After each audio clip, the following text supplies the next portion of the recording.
ಗದಗ ಜಿಲ್ಲೆ ಪೊಲೀಸರು ಭರ್ಜರಿ ಕಾರ್ಯಾಚರಣೆಯನ್ನ ನಡೆಸಿದ್ದು ದೀಪಾವಳಿ ಹಬ್ಬದ ದೀಪ ಕಾಯುವ ನೆಪದಲ್ಲಿ ಜೂಜಾಟ ಆಡ್ತಾ ಇದ್ದಂಥ ಅಡ್ಡೆಗಳ ಮೇಲೆ ಪೊಲೀಸರು ದಾಳಿಯನ್ನ ನಡೆಸಿದ್ದಾರೆ.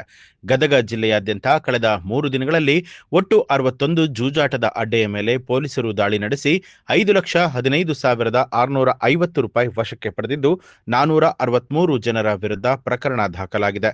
ಈ ಕುರಿತು ಜಿಲ್ಲೆಯ ವಿವಿಧ ಠಾಣೆಗಳಲ್ಲಿ ಪ್ರಕರಣ ದಾಖಲಾಗಿದೆ ಅಂತ ಹೇಳಿ ಜಿಲ್ಲಾ ಪೊಲೀಸ್ ಅಧಿಕಾರಿಗಳು ಮಾಹಿತಿ ಕೊಟ್ಟಿದ್ದಾರೆ. ಗದಗ ಜಿಲ್ಲೆಯಲ್ಲಿ ಕಳೆದ 3 ದಿನಗಳಲ್ಲಿ ದೀಪಾವಳಿಯ ಪ್ರಯುಕ್ತ ಲಕ್ಷ್ಮೀ ಪೂಜೆ ನಂತರ ದೀಪ ಕಾಯೋ ನೆಪದಲ್ಲಿ ಅನೇಕ ಯುವಕರು ಮತ್ತು ಜನರು ಈ ನಾವು ಏನು ಜೂಜಾಟ ಅಂತ ಹೇಳ್ತೀವಿ ಜೂಜಾಟವನ್ನು ಆಡೋದ್ರ ಬಗ್ಗೆ ನಮಗೆ ಮಾಹಿತಿ ಲಭ್ಯವಿದ್ದು ಪೊಲೀಸ್ ಇಲಾಖೆಯು ನಿರಂತರವಾಗಿ ಕಳೆದ 3 ದಿನಗಳಲ್ಲಿ ಹಗಲು ರಾತ್ರಿ ಕೆಲಸ ಮಾಡಿ 61 ಜೂಜಾಟ ಪ್ರಕರಣಗಳನ್ನು ಗದಗ ಜಿಲ್ಲೆಯ ಎಲ್ಲ ಠಾಣೆಗಳನ್ನು ದಾಖಲು ಮಾಡಿಕೊಂಡಿರುತ್ತದೆ.